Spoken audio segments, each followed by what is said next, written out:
तो बाबू हम लोग पढ़ने वाले हैं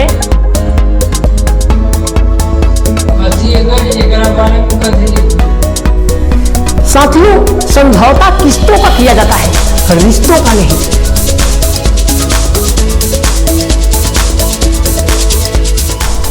साथियों, जिंदगी और साइकिल दोनों का रिलेशन एक जैसा है। तो बाबू विनय बताइए, जय प्रक्रम किसे कहते हैं? तो बाबू सुबह शाम जो है थोड़ा सा बैठ करके पढ़ने की कोशिश करिए, समझे? और सूर्य देव को नमन करिए, विनय करिए कि आपको सद्बुद्धि हो और एक बार किसी चीज को पढ़े तो याद हो जाए। जय प्रक्रम किसे कहते हैं? कितना आसान सवाल है। वे सारी क्रियाएं जिसके द्वारा good good good good everyone good. वे सारी क्रियाएं जिसके द्वारा जीवों का अनुरक्षण होता है, तो उसे जय प्रक्रम। गुड। चलिए प्रदीप बताइए, पोषण किसे कहते हैं?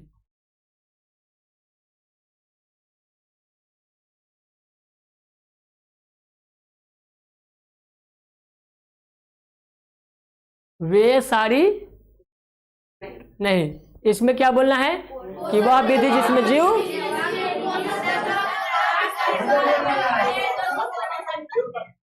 सुनिएगा ध्यान से, ठीक है बाबू? अच्छा है, कुछ लोगों ने याद कर चुके हैं और कुछ लोगों को नहीं याद है, तो हम बता भी देते हैं, समझे? वह विधि जिसमें जीव पोषण तत्वों को ग्रहण कर उसका उपयोग करते हैं, तो उसे पोषण कहते हैं। सबको याद रहेगा? चलिए हम लोग एक नंबर से आते हैं, कुछ ऑब्जेक्टिव्स को क्लियर कर लेते हैं। सबसे पहले कि आज के सेशन में हम सब क्या पढ़ने वाले हैं? शायद हम लोग यहाँ देख चुके होंगे कि साइंस के हैं, जीएस यानी general science, general science. Welcome to on one liner importance GS, ये साइंस का है। तो सबसे पहले टॉपिक बनता है कि साइंस किसे कहती है, विज्ञान किसे कहते हैं? हाँ सुनाइए, आरिफ सुनाइए।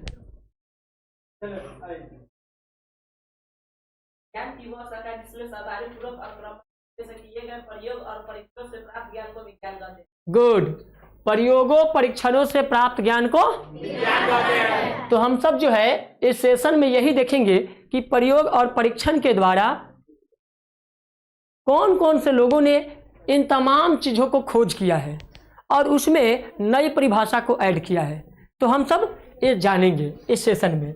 हम सब 50 ऑब्जेक्टिव को क्लियर करने वाले हैं, जो बिहार बोर्ड के लिए यानी BSEB, Bihar school examination board, Bihar school examination board, इसके लिए बहुत ही इंपॉर्टेंट है। तो हम सबको तैयार हो जाना है सीखने के लिए। और सीखने के लिए एक चैनल है जिसका नाम है एड मीडिया इंस्टीट्यूट 24 आवर, जो 24 है, ठीक है? नाम तो देख ही लिए।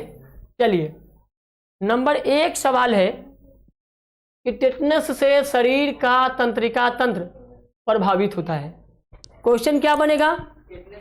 टिटनेस से कौन सा अंग प्रभावित होता है? कौन होता है? तंत्रिका तंत्र। इसको याद कर लेना है हमेशा। तंत्रिका तंत्र कहां पे है? हमारे बॉडी में सर्कुलेशन बनाया हुआ है। यानी कि जिस तरह से कंप्यूटर को देखते हैं और कंप्यूटर में जो डाटा बेसिस चलाने के लिए वायर होते हैं, उस तरह से हमारे बॉडी में क्या है, वायर की तरह तंत्रिका तंत्र फैला है। वायर जान गए कि हमारे शरीर में क्या है कि अनेक अंग है और सभी अंगों को टच में रखना, एक दूसरे को टच में रखकर हमारे मस्तिष्क तक सूचना को पहुंचाना।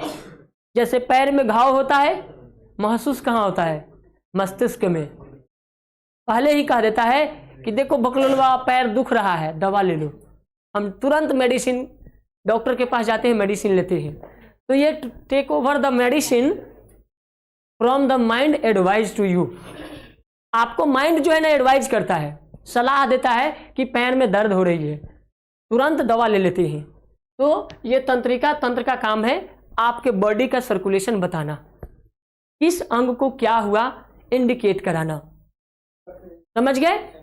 तो एक नंबर चीज को याद रखना है कि टेटनेस से, अगर टेटनेस हो गया तो क्या होगा, हमारा तंत्रिका तंत्र प्रभावित होगा। इसीलिए कहा जाता है कि जहां पे बायोगैस वाले जगह हो या तो धूल मिट्टी कण दुर्गंध हो, वहां पे बिना चप्पल के नहीं जाना चाहिए, और खासकर महिलाओं को, लड़कियों को, क्योंकि ये अक्सर उन्हें ज़्यादा नुकसानदायक पहुंचाता है, तंत्रिका को डैमेज करता है। लेकिन ये केवल महिलाओं के लिए नहीं, पुरुषों को भी क्यों जरूरी है? क्योंकि जब भी किसी भी प्रकार के चोट शरीर में हो, कटा फटा हो, तो कोशिका को डैमेज करता है। याद रखना है कि कभी भी कोशिकाओं को डैमेज कौन करेगा? तंत्रिका तंत्र। और ब्रेन में क्या है, 90% न्यूरॉन है, क्या है, और 10% कोशिका। याद रखना है कि 90% न्यूरॉन है, और न्यूरॉन एक बार अगर खत्म हो जाए तो कभी भी बनती नहीं है। न्यूरॉन एक बार निकल जाए तो क्या होगा, फिर दोबारा डेवलप नहीं होने वाला है। और कोशिका क्या है, कोशिका को कितनों कचर दो, सब्जी की तरह काट दो, फिर भी उसको जोड़ा जा सकता है। हमारे देश क्या, विदेशों में भी WHO world health organisation,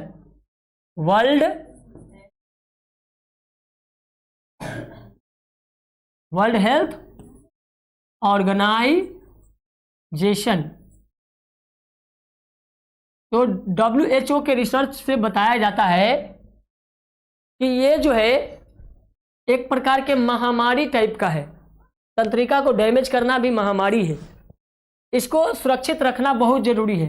90% neuron की रक्षा जरूरी है, क्योंकि ये निकल गया एक बार तो दोबारा आने वाला माइंड में नहीं है। 10% कोशिकाओं में देखा जाए तो एक शरीर की यकृत होती है, यकृत, जिसे हम लीवर कहते हैं। क्या कहते हैं? लीवर क्या है, इसको कितना भी कचर दो, अब शरीर में क्या है, कभी कभी ऑटोमेटिक कट जाती है। जैसे हम सब ठोस पदार्थ खाते हैं, क्या खाते हैं, ठोस पदार्थ। कभी कभी ना कुछ लोग तो हड्डी को चिबा जाते हैं। और बताओ कि ये मांसल शरीर किस तरह से उसे पचा पाएंगे, कितनी क्षतिग्रस्त होती है। तो वो जाता है लीवर पे, और वो कठोर पदार्थ को जो खाते हैं वो लीवर को डैमेज करता है, वहां पे ऑटोमेटिक वो कट करता है। क्योंकि मांसल शरीर में जब हम ठोस पदार्थ को देते हैं तो कहीं ना कहीं हमारे शरीर को डैमेज करता है, और जिसकी वजह से शरीर से ब्लड आती है, और जब ब्लड आती है तो कंफ्यूज हो जाते हैं लोग। उस परिस्थिति में लोग लाखों रुपया डैमेज कर देते हैं, डॉक्टर के पास जाकर के बर्बाद करते हैं। थोड़ी सी उन्हें पेशेंस रखने की आवश्यकता होती है, खान पान की ख्याल रखने की आवश्यकता होती है। अगर उस टाइम हम डॉक्टर से इलाज ना भी कराएं तो भी क्षतिग्रस्त नहीं होगा, लेकिन हम क्या होते हैं, शंका में आ जाते हैं। हमें लगता है कि कोई शरीर के अंदर से ब्लड आ रही है, किसी भी प्रकार के चोट फोट हो गई, हम कंफ्यूज हो जाते हैं, हम परेशान होकर लाखों रुपया बर्बाद कर लेते हैं। वहाँ पेशेंस और भोजन पे नियंत्रण रखने की जरूरत है। वहाँ कंट्रोल कहीं और करना है, लेकिन माइंड कहीं और जाता है, गलत चीज़ों को इंडिकेट कर लेता है। जैसे कि कैंसर का प्रकोप सोच लेना, उसी तरह जो है ना अनेक बीमारियों के प्रकोप को सोच करके हम परेशान हो जाते हैं। तो वहाँ परेशान होने की आवश्यकता नहीं है। लीवर के डैमेज होने से ब्लड आती है, और वो कम से कम 1 से 2 दिन के बाद वो ठीक धीरे धीरे होने की संभावना होती है। कभी कभी ये 5 दिनों तक भी हो सकती है, लेकिन इससे ज़्यादा नहीं होना चाहिए। इस पे भी ध्यान रखना है, नहीं तो ऐसा हो कि आप बॉडी पर ध्यान ना दें, ब्लड निकलते निकलते बॉडी खाली हो जाए, बेचारे को और 2-4 बीमारी हो जाए, और बीमारी जब होंगे तो वो और क्षतिग्रस्त होंगे। लाखों के बजाय करोड़ों रुपया भी क्षतिग्रस्त हो सकती है। इसका मतलब हुआ कि आप अपने स्वास्थ्य का ख्याल रखें और आगे बढ़े। नेक्स्ट सवाल है, स्वस्थ मनुष्य के शरीर में रक्त का औसत लीटर कितना होता है? कितना होता है औसत? 5 से 6 लीटर। ये ध्यान रखना है, ये क्वेश्चन बन गया, क्योंकि हम क्वेश्चन और आंसर को इसलिए एक साथ लिख दिए ताकि आप 2-3 तरीका से सोच पाए। एक ये भी पूछा जा सकता है, मनुष्य के शरीर में कितने लीटर खून होता है? रक्त को क्या क्या बोलते हैं ये जानिए पहले। रक्त को खून बोलते हैं, उसके अलावा क्या बोलेंगे बाबू? रक्त क्या है?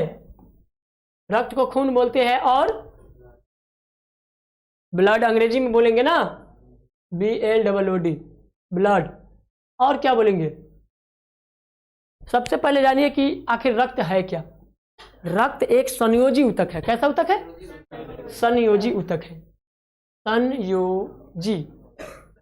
संयोजी ऊतक है। यह एक क्षारीय द्रव है। यह क्या है? क्षारीय द्रव है। एक प्रकार का यह द्रव है। इसका जो है, इसका स्थानांतरण यानी ट्रांसफॉर्मेशन कहाँ होती है? वो होती है ब्रेक में, जिसको हम किडनी बोलते हैं। क्या बोलते हैं? किडनी।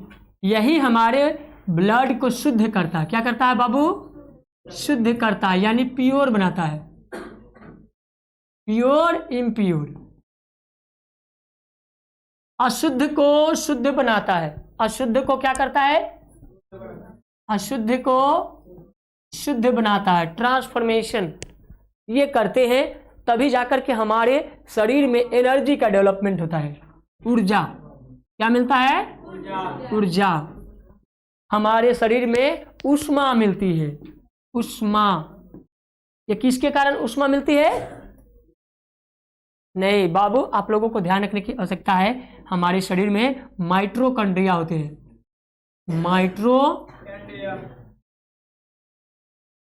कंड्रेनिया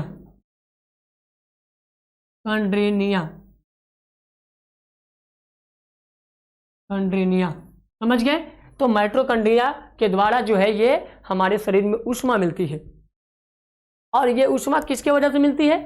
जब हम दौड़ते हैं, चलते हैं, तो हमारे शरीर में क्या है? ब्लड का सर्कुलेशन होता है। किसका?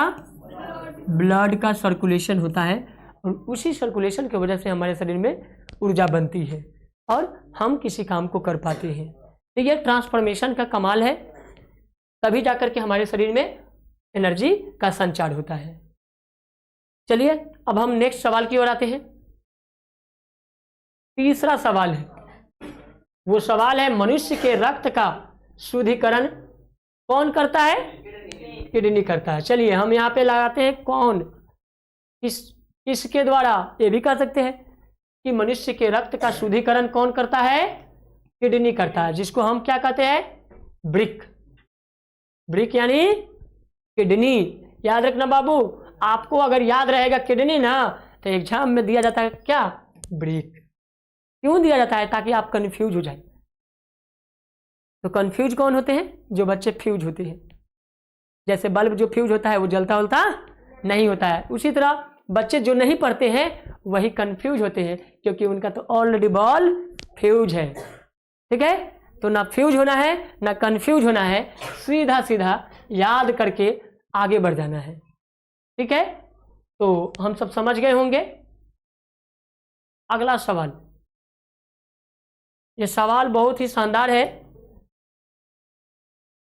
मानव शरीर की सबसे छोटी ग्रंथि वो होती है प्यूटरी मस्तिष्क में। कौन ग्रंथि है? प्यूटरी ग्रंथि। यही है प्यूटरी ग्रंथि। इसका सर्कुलेशन जितना तगड़ा होगा उतना ही अच्छा होगा। इसे स्ट्रॉन्ग बनाने के लिए ज्यादा मेडिटेशन की आवश्यकता है, यानी कि योग पे ध्यान दे, एक्सरसाइज, इस पे ध्यान देने की आवश्यकता है।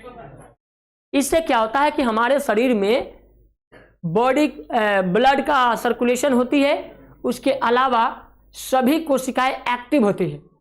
जब हम एक्सरसाइज करते हैं तो शरीर की सभी कोशिकाएं एक्टिव होती है, मतलब सक्रिय होती है। क्या होते हैं? सक्रिय होते हैं।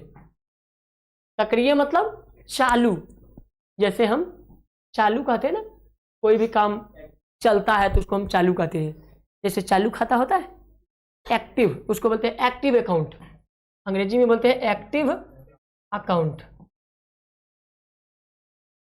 तो एक्टिव अकाउंट कब होगा? जब वो चालू रहेगा। और जब बंद हो जाता है तो क्या होता है? इनएक्टिव। इनएक्टिव। तो इनएक्टिव समझ जाना है। इनएक्टिव मतलब बंद है, उसको हमको एक्टिव करवाने की आवश्यकता है। समझ गए? तो माइंड भी, हमारे बॉडी में भी एक्टिवेट चाहिए। बहुत सारे बच्चे सुस्त होते हैं, एक्टिव होते ही नहीं है, हर चीजों को टालते हैं कल के भरोसे। कल कभी खत्म होने वाला नहीं है। समझ गए? कल खत्म होने वाला नहीं है, कल तो आता ही रहेगा। आप खत्म हो जाएंगे लेकिन कल आना खत्म नहीं होगा। इसलिए जो भी करना है आज की तैयारी ही आपकी सबसे बड़ी रिस्पॉन्सिबिलिटी है। रिस्पॉन्सिबिलिटी मतलब जिम्मेवारी। क्या? जिम्मेवारी। इंसान होने के नाते हमें इंसानी दिमाग को जागृत करना भी जरूरी है। अगर जागृत नहीं है तो आप बहुत पीछे हैं। चलिए आगे बढ़ते हैं। बहुत शानदार सवाल है। मानव शरीर की सबसे बड़ी ग्रंथि कौन है? यकृत। कौन है? गुड, आंसर तो दिया हुआ है। ये देख सकते हैं यकृत का ही ये आकृति है। यकृत किस तरह से? लीवर, इसको क्या बोलते हैं हम? यकृत यानी लीवर। लीवर जिंदगी का सबसे बड़ा जिगर है।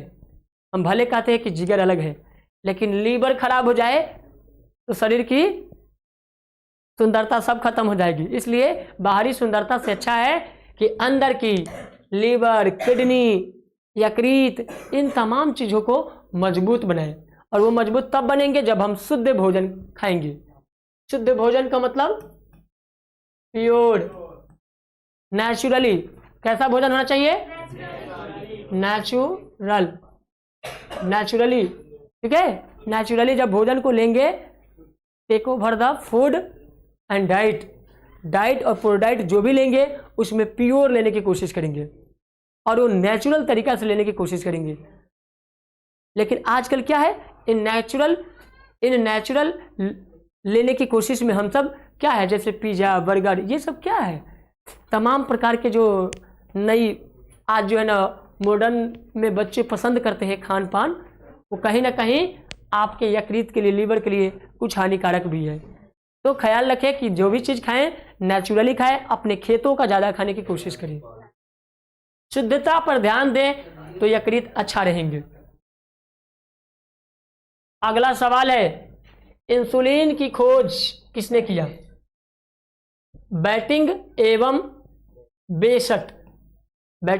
बेसट ने किए थे। इंसुलिन की कमी से कौन सा रोग होता है? आयोडीन की कमी से, इंसुलिन की कमी से एनीमिया। ठीक है? एनीमिया। और आयोडीन की कमी से, आयोडीन की कमी से घेंघा रोग। समझ गए? तो एनीमिया बीमारी इंसुलिन की कमी से होती है और इसका खोज किसने किए थे? बैटिंग ने किए थे। ठीक है? बॉलिंग आप लोग मत करिए, इसको नोट करिए अच्छा से। सुनने से कुछ नहीं होगा, परिवर्तन तभी होंगे जब आप चैलेंजेस करेंगे, चुनौती देंगे। समझ गए? तो बैटिंग एवं बेसेट, ठीक है, इन दोनों लोगों ने क्या किए? इंसुलिन का खोज किया। हार्मोनन, ये क्या है? हार्मोन का काम क्या है? हार्मोन का काम है शरीर का नियंत्रण रखना। नियंत्रण मतलब कंट्रोलिंग। हार्मोन क्या करता है? शरीर को कंट्रोल करता है। ठीक है? शरीर को कंट्रोल कौन करेगा? जिसके पास चाबी होगा। तो ये शरीर की चाबी है इसके पास। जिस तरह से एक वाहन में, वाहन देखिए, चलिए, वाहन का जो इन मशीन होती है वो किसका बना होता है? लोहे का। किसका? अच्छा, लोहे का ना, लोहे का रहता है। अब बताइए, लोहे के मशीन को चलाने के लिए हम जब उसमें तेल डालते हैं, मोबिल डालते हैं, तो क्या हम डुप्लीकेट डालना चाहते हैं?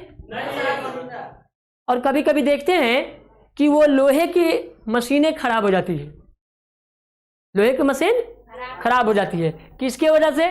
जब हम गलत तेल डालते हैं। उसी तरह अब शरीर मांसल है, शरीर किसका बना है? मांस का बना है।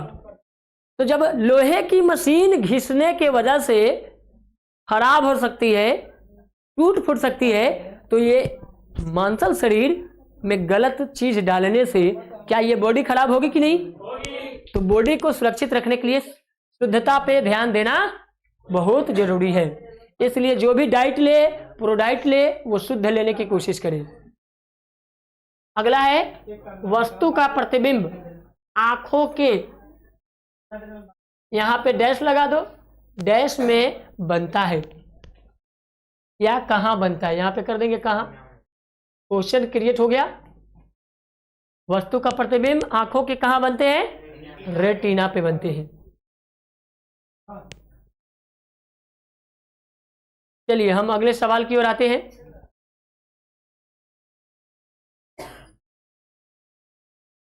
ये क्वेश्चन है, नेत्रदान में आंख के कार्निया को दान किया जाता है। नेत्रदान में आंख के कौन से भाग को दान करते हैं? कार्निया। कार्निया क्या होता है? जो पलके झपकाते हैं, ठीक है, पलके ऊपर नीचे करती है, उसको कार्निया कहते हैं। क्या कहते हैं? कार्निया। और कार्निया को हम क्या करते हैं? दान करते हैं। इसी के द्वारा इसको बंद करते हैं तो देख नहीं पाते हैं, खोलते हैं तो हम देख पाते हैं। लेकिन प्रतिबिंब कहाँ बनती है? रेटिना पे। कहाँ बनती है? रेटिना। रेटिना कहाँ होती है? आंख के अंदर वाले भाग में होते हैं। चलिए हम अगले सवाल की ओर आते हैं।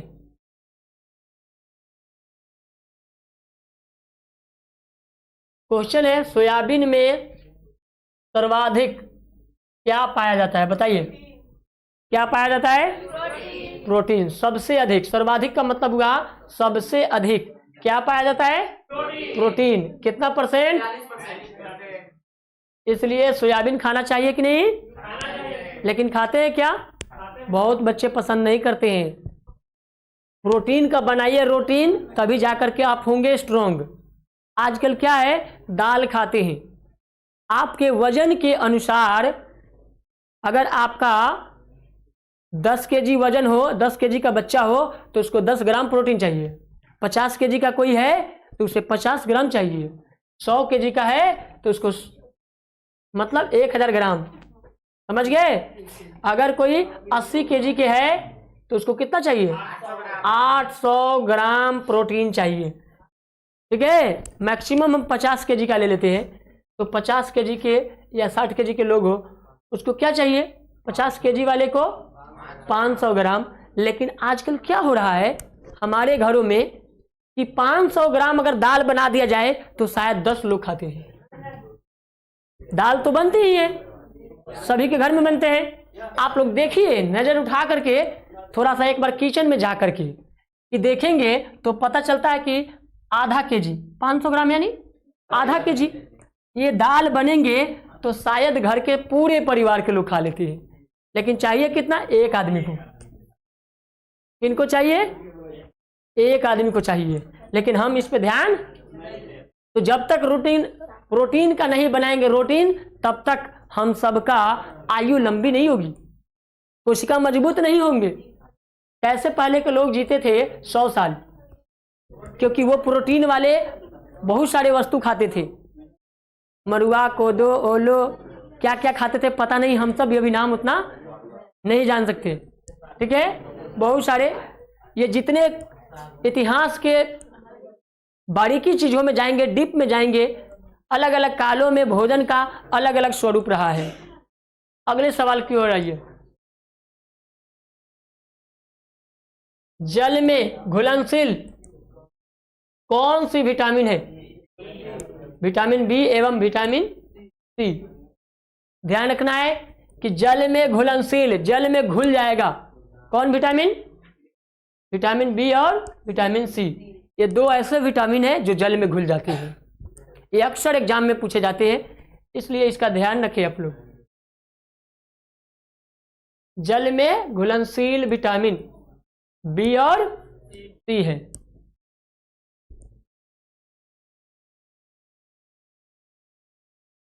चलिए अगला सवाल है,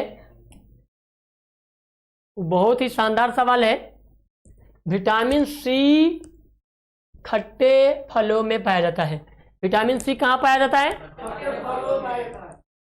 जो पदार्थ खट्टा लगे वो क्या है?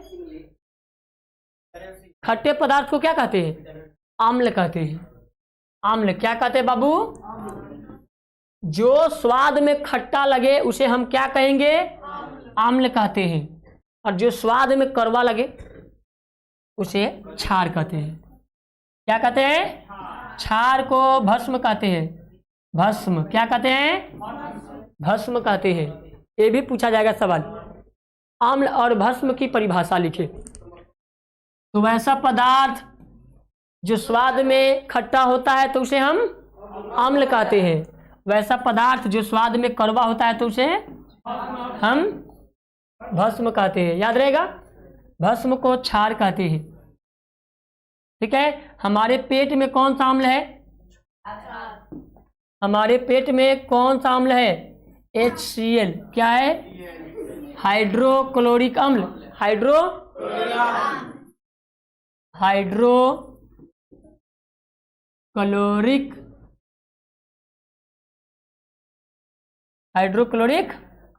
अम्ल।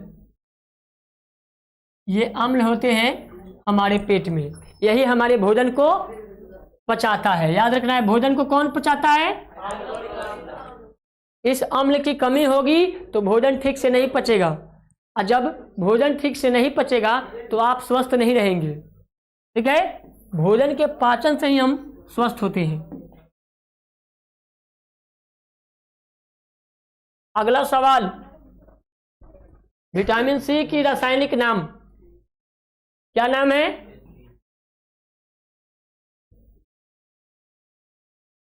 एस्कर्विक।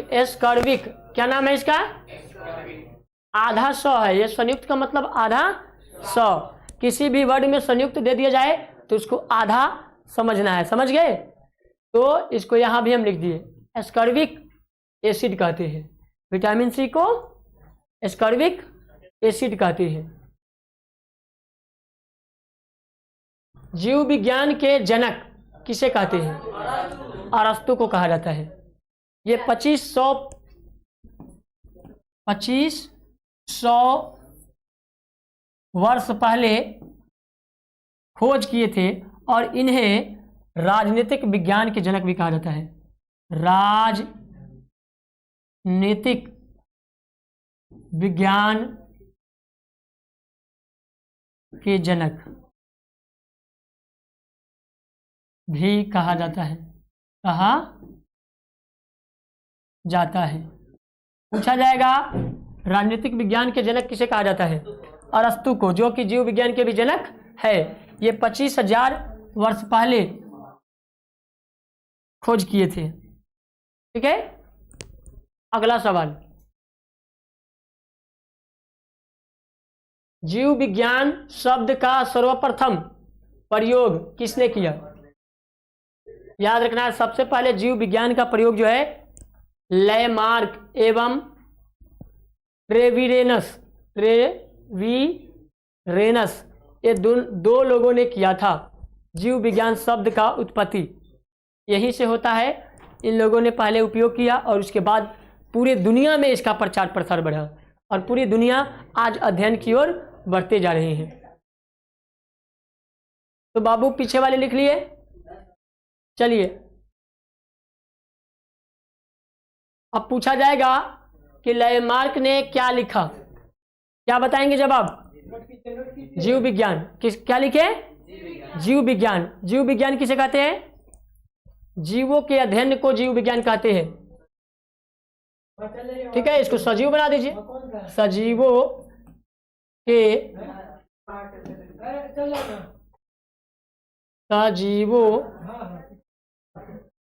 अध्ययन को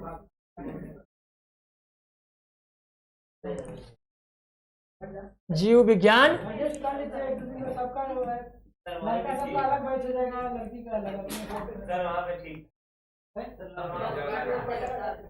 ठीक है। सजीवों के अध्ययन को क्या कहते हैं? जीव विज्ञान कहते हैं। जीव विज्ञान के जनक कौन है? अरस्तु है। जीव विज्ञान शब्द किसने लिखा? लैमार्क। ठीक है, एक नाम कम से कम याद रखना है।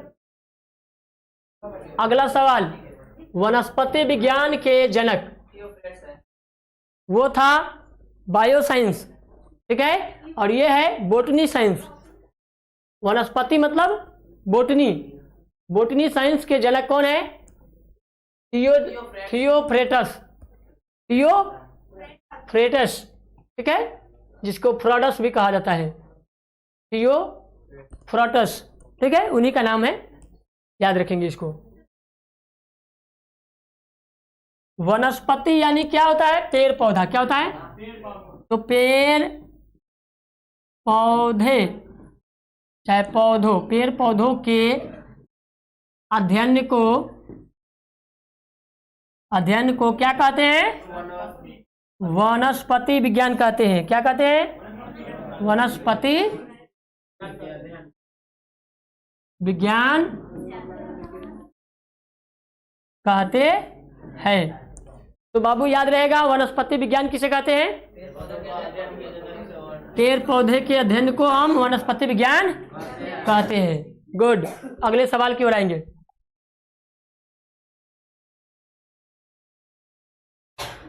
आधुनिक वर्गीकी के पिता किसे कहते हैं? मॉडर्न टैक्सोनॉमी क्या कहते हैं?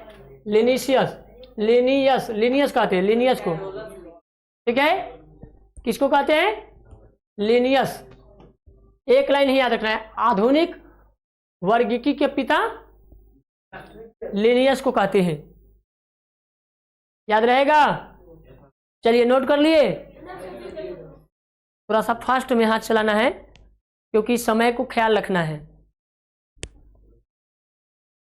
चलिए आगे चलते हैं। बहुत लोग को छूट गया। चलिए वीडियो को स्किप करके देख लीजिएगा, लिख लीजिएगा। ठीक है। एडवर्ड जेनर ने किसका खोज किया? चेचक टीका का खोज किया। किसका? चेचक क्या होता है? गांव देहात में क्या है, चेचक जब हो जाए तो चेचक में क्या होता है, शरीर पे छोटा छोटा छिद्र बन जाते हैं।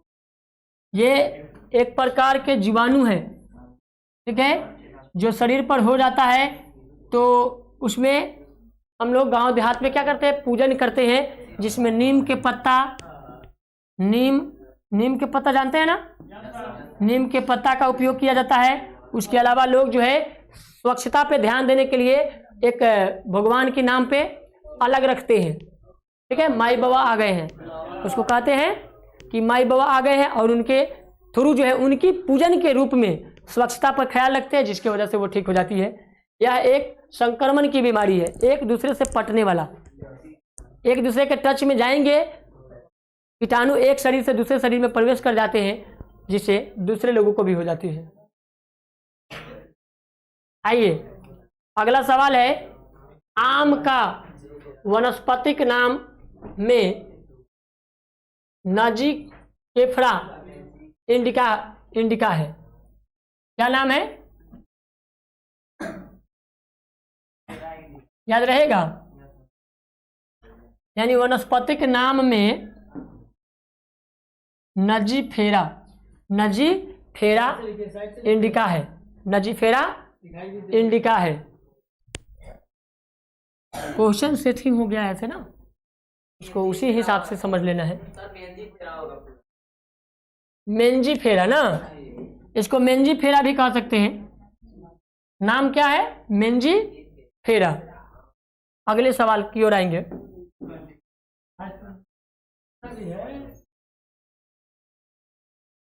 Carbon dioxide gas green house प्रभाव में सबसे ज्यादा योगदान करती है। पूछा जाएगा ग्रीन हाउस का मतलब हुआ